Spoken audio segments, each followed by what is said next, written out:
kit for August. I'm doing something a little bit different this time, and it does have a little bit of a spooky Halloween-y type feel to it, even though I know Halloween's a few months away, but I am a huge lover of things spooky. So I did this sketch here of, I don't know, what would you call it? 3 little heads and some horns and some big vacant eyes. And I wanted to make a project out of it. And so I decided to use some paper clay. So let's go over the products that I'm going to be using real quick, even though I've opened them already. So this is some paper clay. If you haven't used it before, it comes in a block, like a brick, square brick, about this size. And I apologize, I already threw the wrapping away. And it's a lot like paper mache, but really fine. I used it for a couple different projects, such as a mask and some other things. And I like it because it's really fine, it's not real chunky, and you can sand it lightly once it's dried. So it's really versatile, and it's water-based, and then you can just let it air dry and seal it into your completed project. So, paper clay. Some tools that I'm using are just some basic sculpting tools. I have no idea what the names are. Here's my trusty ice pick. Some things for molding, but this was my most important tools. It was my fingers. Just a lot of smoothing. These are going to be my eyes. These are just what I think the packaging called them accent gems, although they're just little glass balls that they sell it for putting in vases for flowers and various other projects. So I thought I'd use these for the eyes. This is the horns that I'm going to be using, and I'll show you how I utilize these. This, in fact, strange little thing here is so cool. Pretty rough, very sharp. It's actually a seed pod from a plant that grows in mainly the desert type places, Arizona and such things. I think it's called Devil's Claw. And I've had these for a while, and this would be something that would be in the kit. Let's see, what else? What other things are we going to need for this? Tin foil, because you don't want your whole, pull a piece of this off right now. I'm not going to be doing a full rounded head. I'm just going to be doing a partial, just like a face, flattened face. So I'm just going to do this right now and just make a small little section. Then I'm going to put my paper clay over. A fingernail file for sanding things if you need to. And maybe some glue. Maybe the Annie's Original Tacky Glue. I didn't use super glue. You can maybe use Elmer's glue or wood glue to stick the horns in. So let's get started. Here's my little form. I might make it a little bit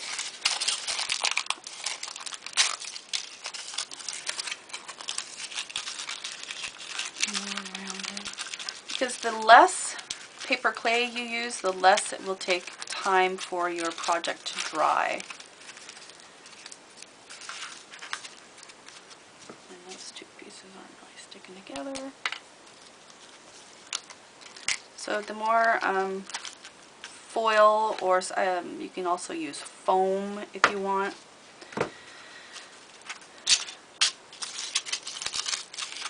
It just, I'm just going to start. Let's take my ring off. Probably a good thing. So I just have a little bucket of water over here that I'm getting my hands wet. And I'm going to just grab a chunk of the paper clay. Mine kind of dried out, the lid popped off my container, so I'm just adding a little bit of water. And I'm going to squish it kind of like Play-Doh. My hand wet a little bit more. Of course, you know, if you get it too wet, it will just kind of turn soupy on you. So play with it a little bit. And this stuff is really smooth. I really like this. I used to work a little bit with pottery, very little bit. And some of those things were pretty grainy. Okay, so my hands are all goopy and I've got kind of a ball here.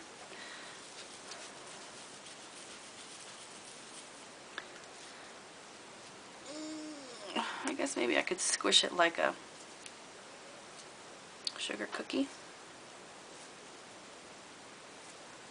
Just kind of making it flat and round. I'm going to squish it over the top of this. I don't really want it this thick. No thicker than this. If you have to go thicker, you should make your support thicker.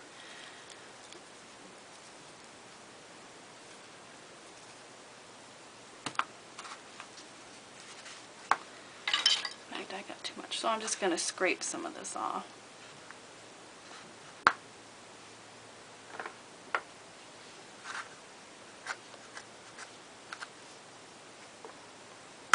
You don't really need fancy tools. You could just use a knife or a finger or whatever.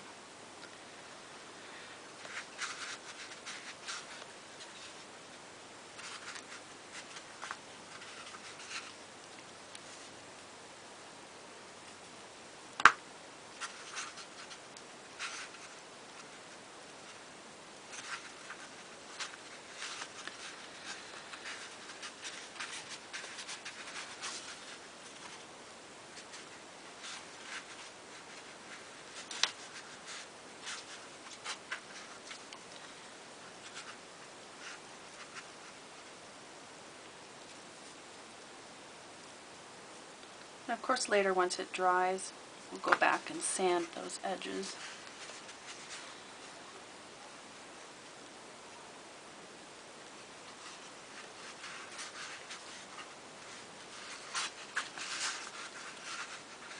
And I don't want it to be perfectly round, you know. Little creatures are kind of oddly shaped, aren't they? So he's going to be maybe more like an egg shape or something. My tinfoil keeps poking through, but that's okay. Okay, I'm going to rinse my fingers off a little.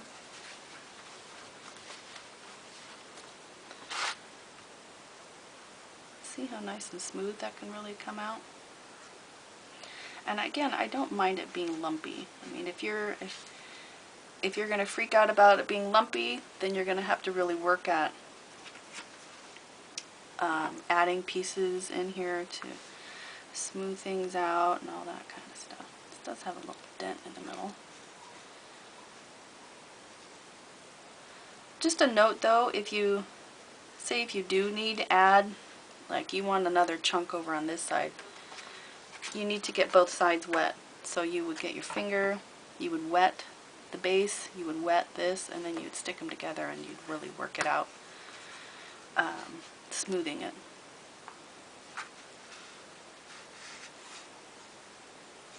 Now, as thick as this is, like I said, no thicker than this. This will probably take me 2 days to dry.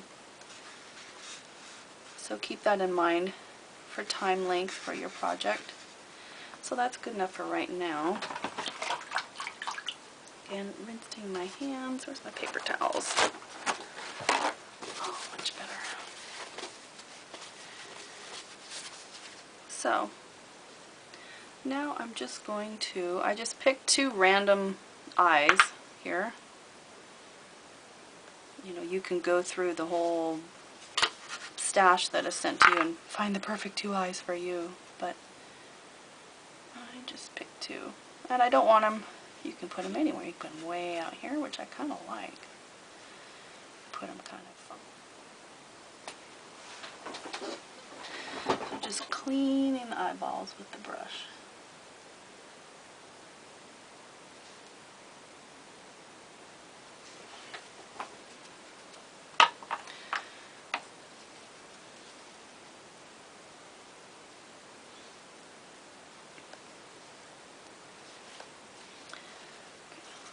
too much water.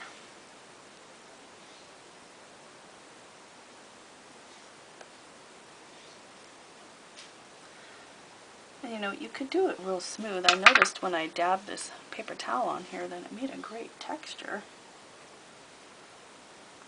This kind of funky skin. Anyway, and I like that this eye is lower than this eye. Lots of fun things you can do with expressions. So that's kind of where I'm going to stop right here. I'm going to add my horns, which I need a tool. Hang on here.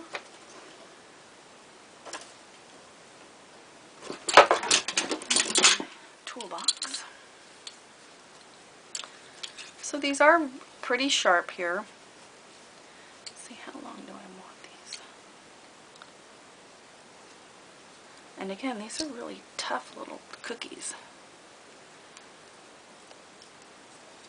I mean, they look delicate, but they're not. Alright,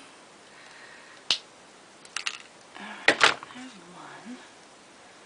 I'm not deciding if I want them the same length. I think I'm going to have them one a little longer than the other. I'm going to do it down here.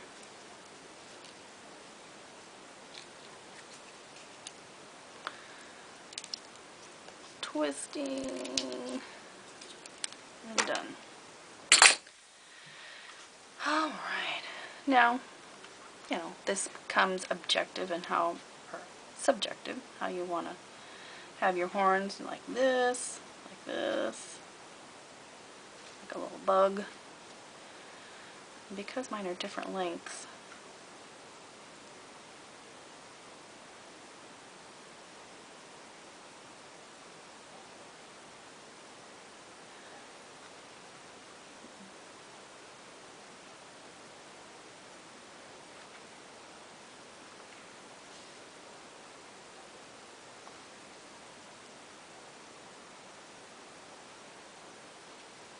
I think that looks kind of fun. So I'm going to let that be for a minute, and then I'm going to pop them out and put glue on them. But I'm going to work on the mouth here a little bit. So in my original sketch, I had some with some different teeth. Funky side teeth, one tooth, buck teeth, fangs. I don't know. Let's see here. Again, this is really soft.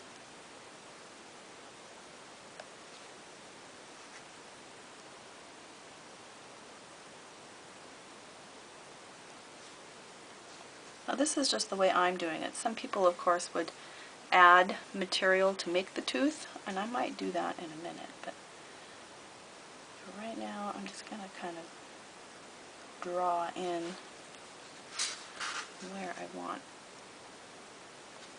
these little fangs to go.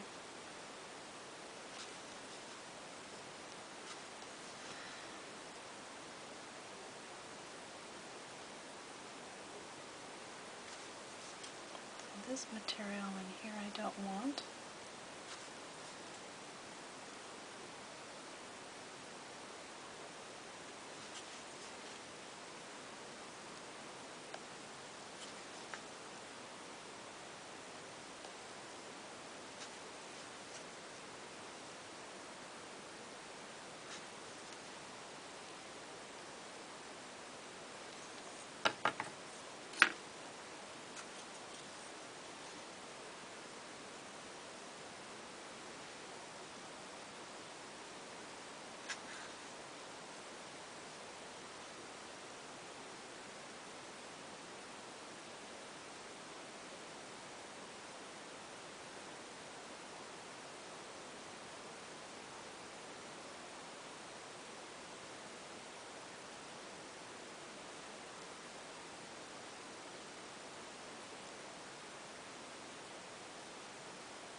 Alright, I think I'm going to give it a little bit of an upper lip.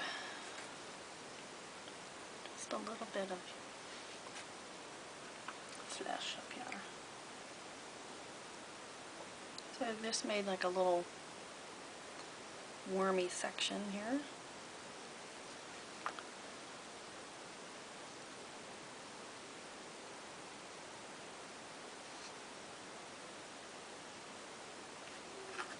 Which will probably end up smoothing out quite a bit.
If only my fingers were smaller. Put everything in there.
This tube is losing its shape a little bit.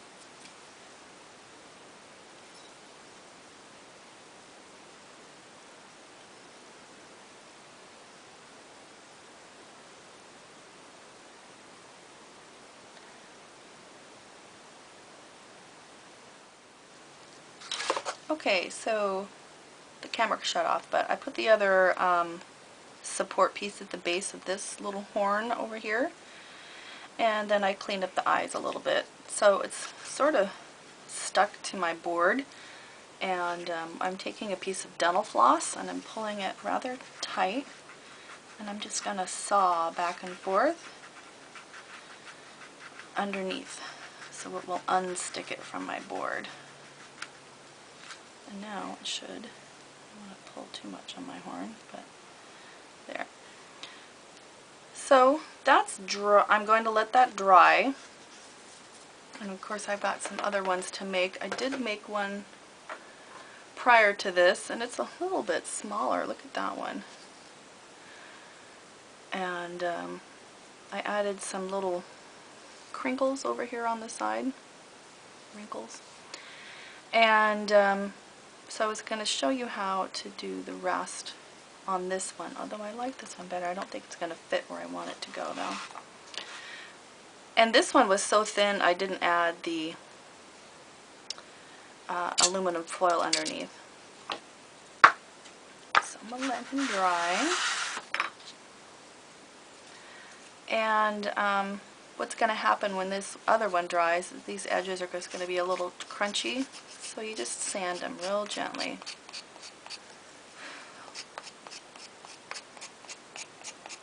Unless you want them to be sharp, but I wanted mine a little bit more rounded.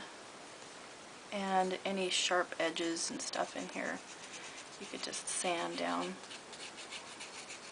Of course, you don't want to inhale the stuff. If you need to, do it outside in a well-ventilated area.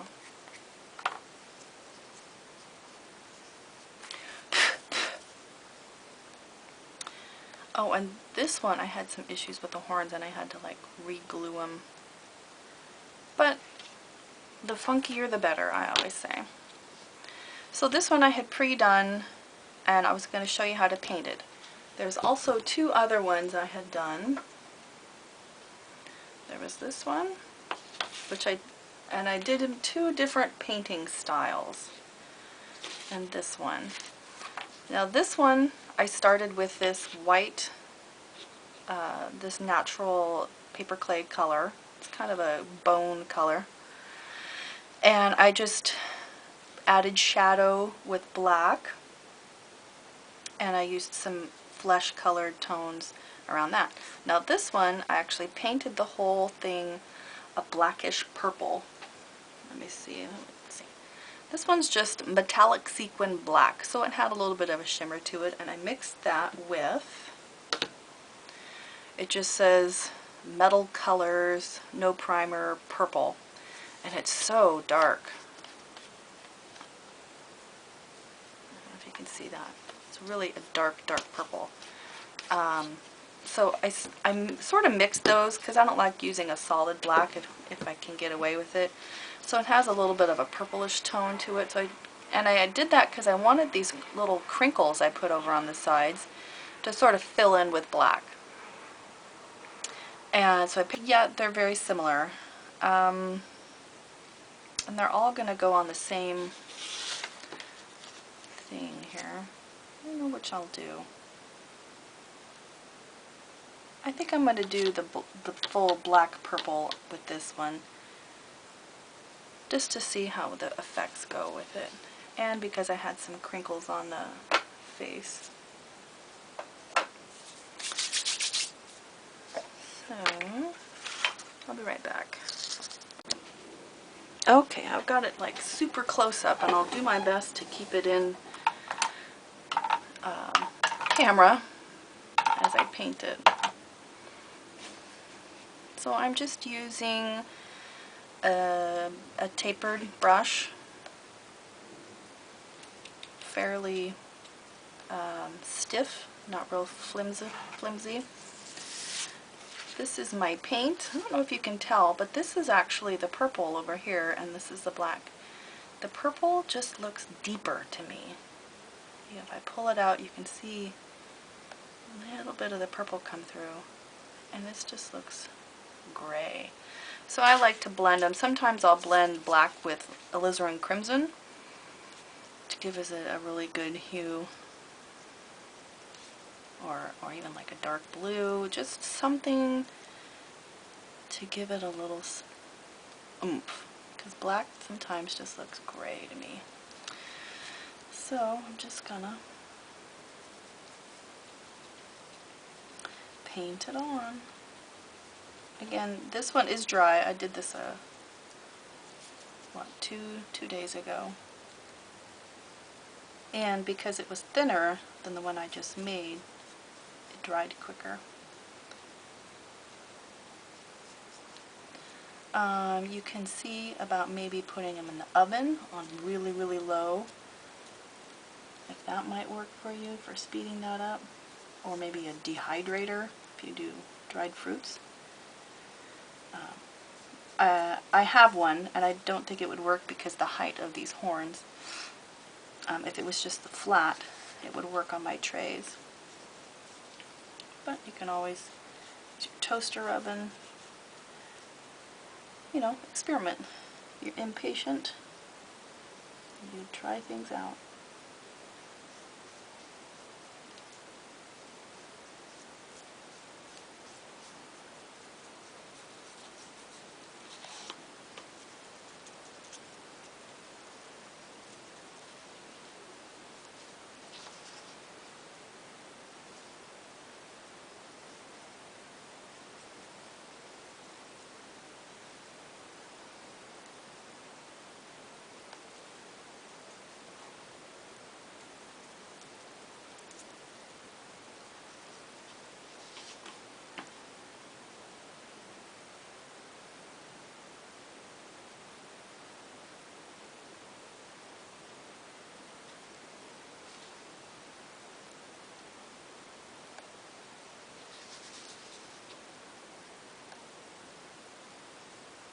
And yes, I'm getting a little on the eye, but I'm going to go back with that little brush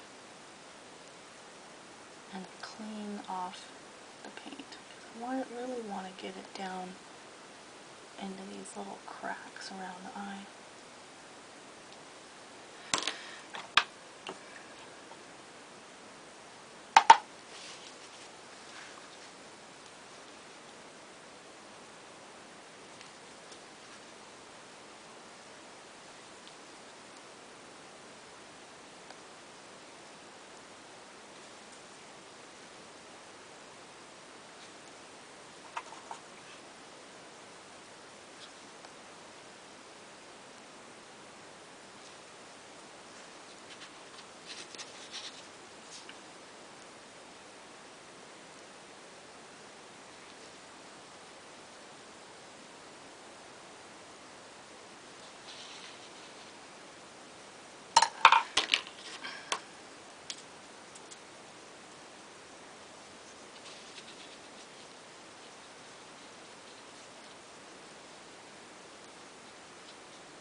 Okay, good. Just making sure I'm still on camera. Nothing worse than watching the edge of the frame just to get a glimpse of what's going on.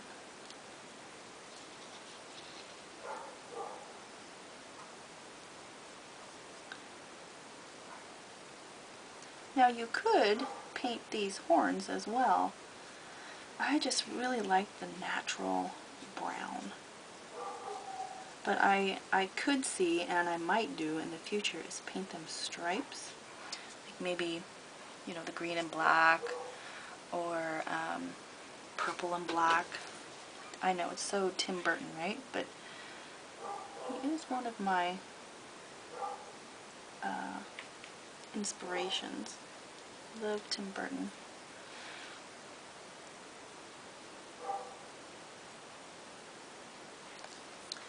And I love Nightmare Before Christmas. If you guys ever get a chance to see it, I know it's probably old school now, right? But I was pretty excited when that came out.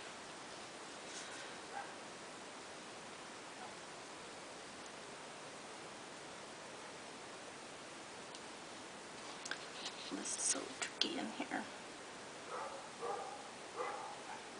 Oh yeah, you guys hear those neighbor dogs. Don't normally have barking dogs in my neighborhood. It's very strange. Something going on. Alright, so that's painted. I'm going to get that eyeball cleaned up. And the great thing about this paint is that it does dry pretty quickly. So I can add that gesso over it in probably just a few minutes from now. Now the gesso, if you're not familiar with it, is clear. It kind of goes on milky, but it dries clear and it leaves this great, gessos in general leave sort of a sandy, gritty feel, and that's what you want. You want whatever you're putting on top of it to be caught in this sandy, gritty texture, so it doesn't just slide off. And I just sort of discovered the clear gesso fairly recently in an online class I was taking. One of the teachers was recommending it, and I was like, well, I'll try it, because I use white gesso. But how cool is that to have a clear gesso and not have it to be some sort of sealant that you can't go back over the top of it? I feel like I'm really promoting that product. But, you know, products are fun. New ones are definitely. I see a little white spot over here.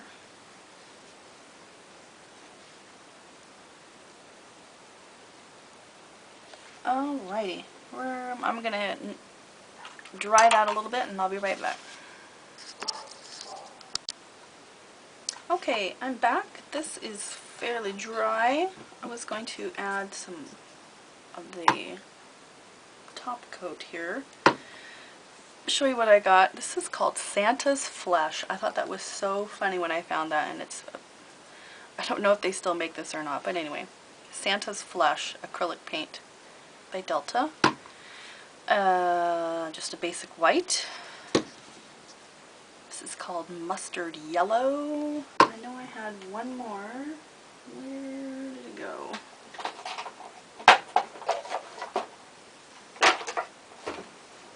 Oh, here it is. Medium Flesh. And I thought this was so funny. Just a little quick little tidbit as I'm mixing my paints here. Bring this over here a little bit. You know, I have an art degree. Woohoo! And one of the things about doing portraits and painting flesh and skin is that they're like, you know, never buy flesh colored paint as a fine artist, and you know, mix it yourself. And you know, so I spent years in my thesis mixing flesh colored paint, and you know, really looking at the body and seeing where,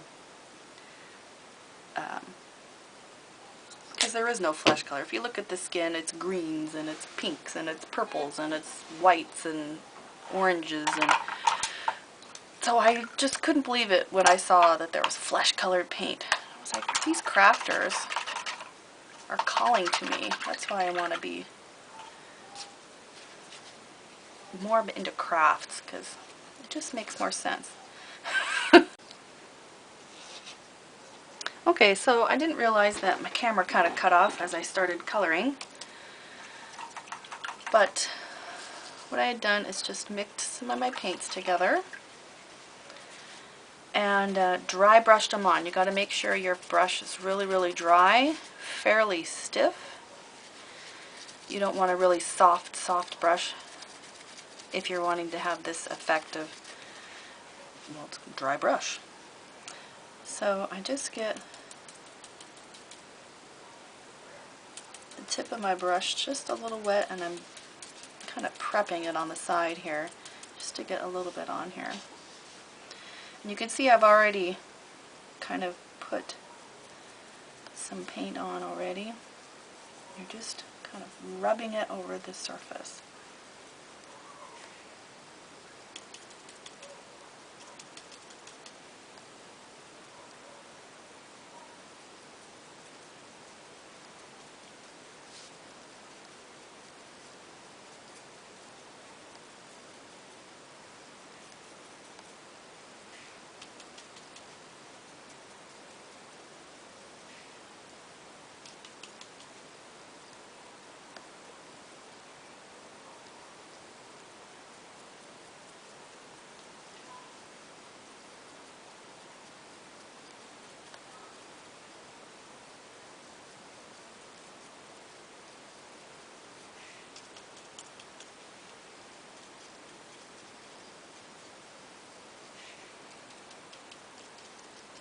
Again, I'm mixing the Santa's flesh and the medium flesh together.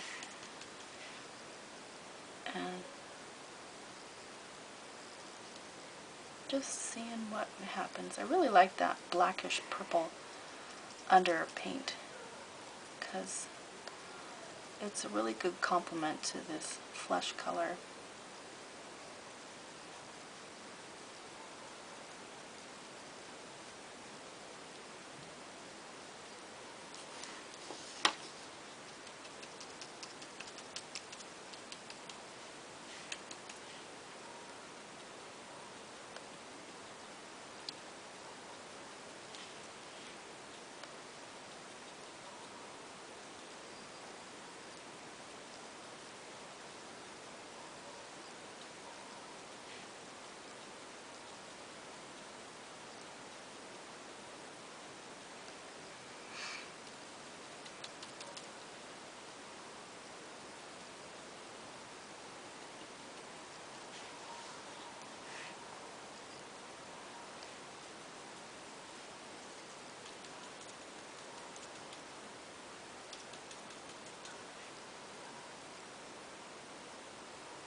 Doing a little bit more of a highlight under here because it is raised.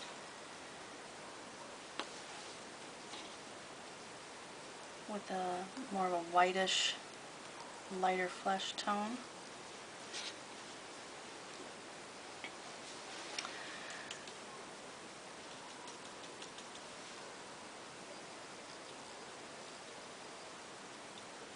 And I'm just layering. So I went from darker, obviously blackish purple base, to this, what was it again? Medium flesh, which was the darker of the flesh tones. And then I added the lighter flesh tone on top, and then I might add some white, but I might mix the white with some yellow. And yes, I'm putting it on the teeth because I don't want the teeth to be white. You know, it's like a dried up, funky little shrunken head bug skeleton creature. How was that for a description? And I just wanted to, you know, yeah, like maybe the teeth are slightly decayed or broken. So I got a little bit in the middle there, and I don't really want that. So I'm going to take just a different wet brush and try and see if I can get that out of there. Oh, you know what I realized? I didn't use my clear gesso in between, and it worked out just fine. That's awesome.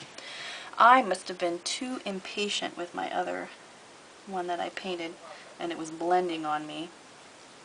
So good to know. If you don't have to get the clear gesso, you don't have to. But it could come in handy with other projects. See, happy little accidents. Forget to do it and you realize you didn't need it at all.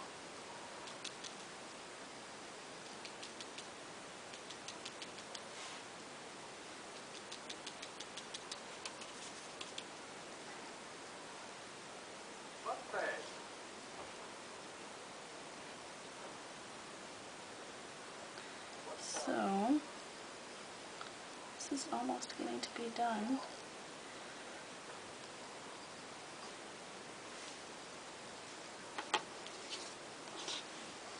I'm gonna mix this. This is a little too solid over here.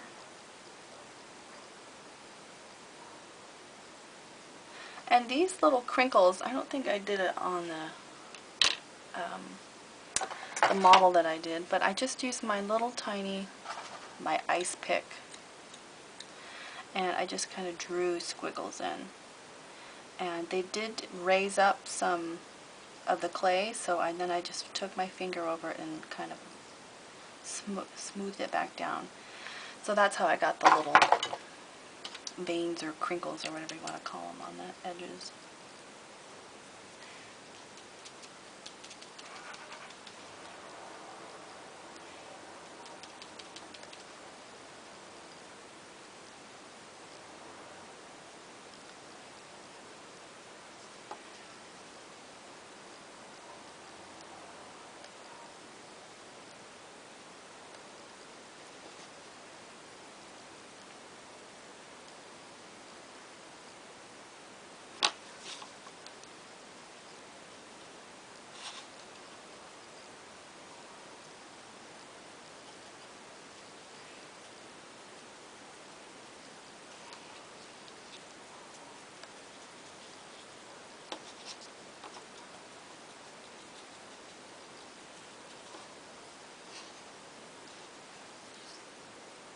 Okay, well, I think he looks pretty good.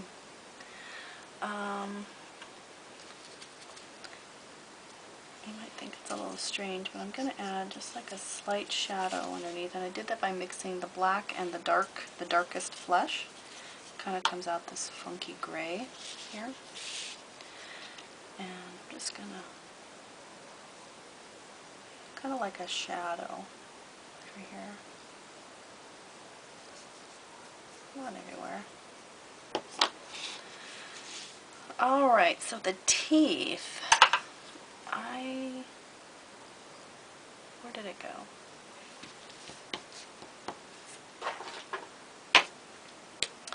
I used, let me see before I open it, Micron 02 Archival Ink Pigma. Ink for waterproof and fade-proof lines. This is what I used on some of the teeth as to adding little lines in it. You know, like little cracks in the teeth.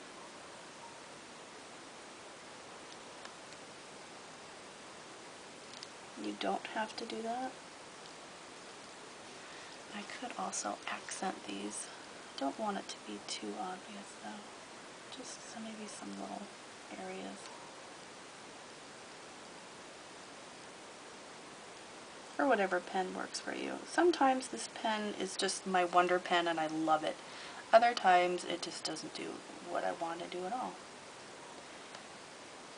My sister Mary and I are often comparing notes on, okay, what product worked for that, or what pen did you use for this, or how did that work for you? And again, it goes back to finding the right tools for the right project. Get some of that paint off the eyeball. Again, I'm just using a wet brush. I've got some white on there.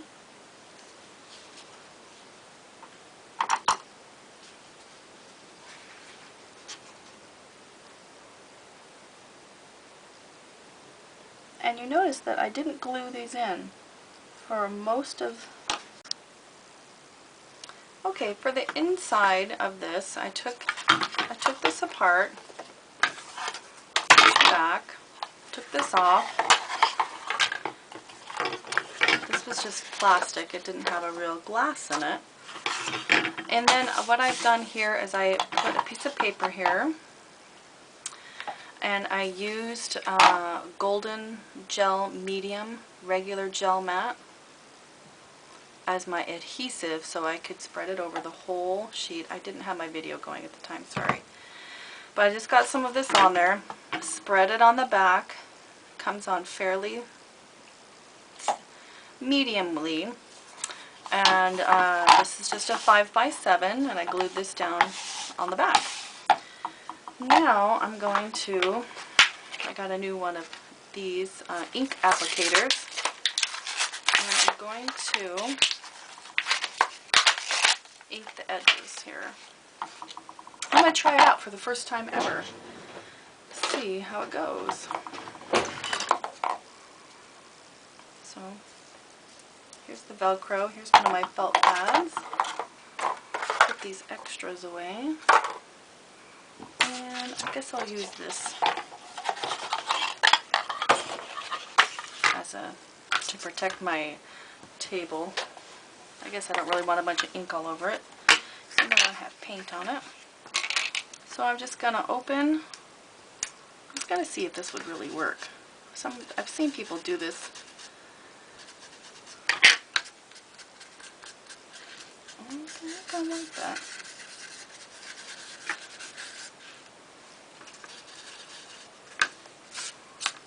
I'm going to have something go there anyway, so it doesn't really matter.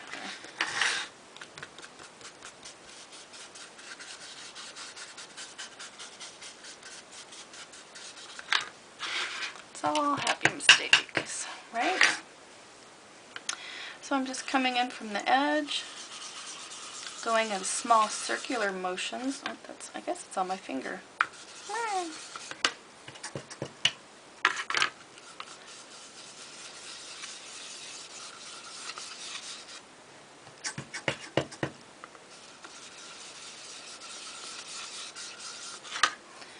Just want to dirty this up a little bit.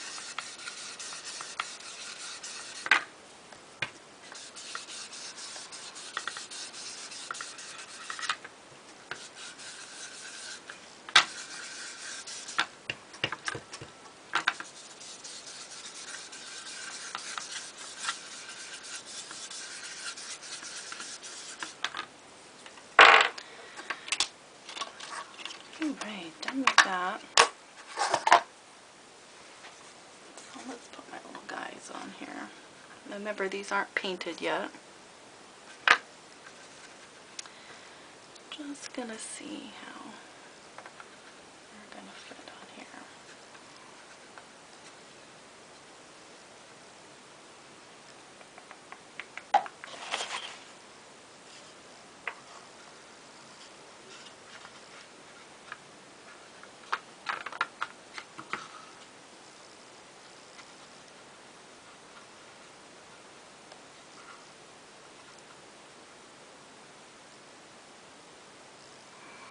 I think that's going to look good. I think I'm going to darken some of these areas up here.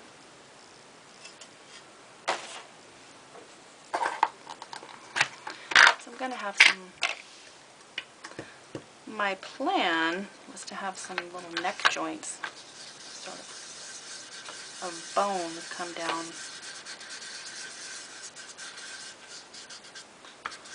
Let's see if that's going to happen or not.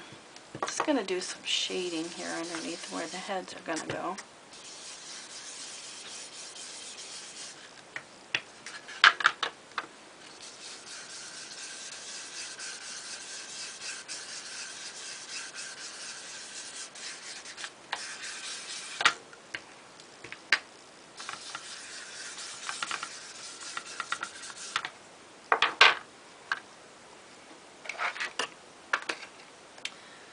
Let's see what else I can find. Oh, there are stamps.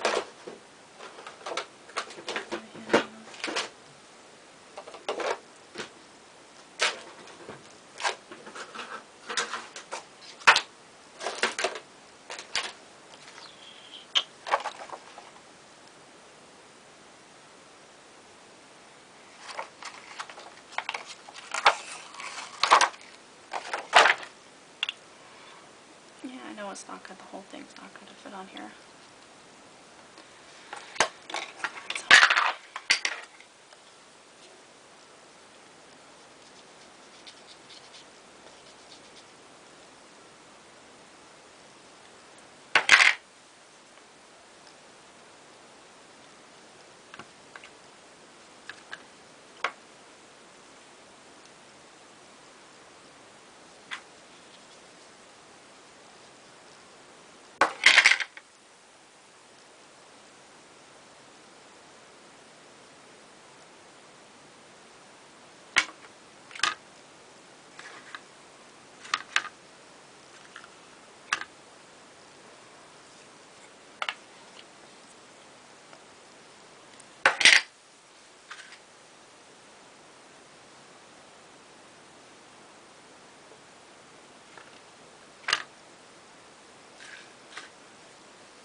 also had, what is this? Butterscotch alcohol ink, which I think is what this is mainly for.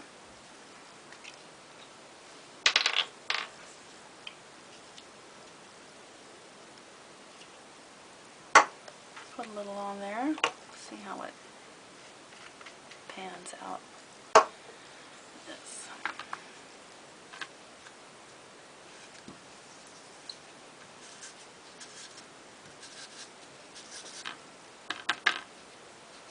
Well, that's interesting.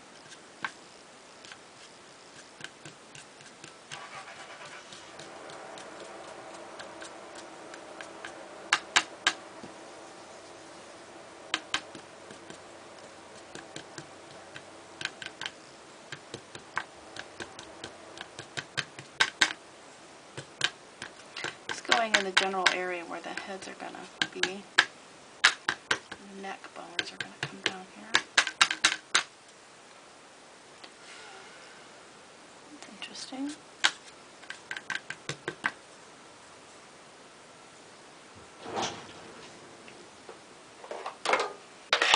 Let's use specifically. I'm going to mix these.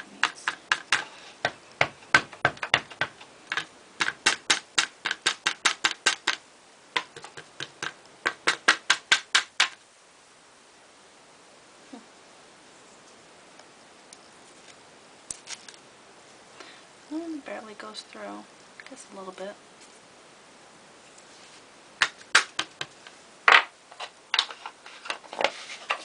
Yeah, the first ink I used was the Stays On Timber Brown, which means it doesn't come off, but the Distressed ink is a little bit more water-based, or I don't know, it smears more for me, so.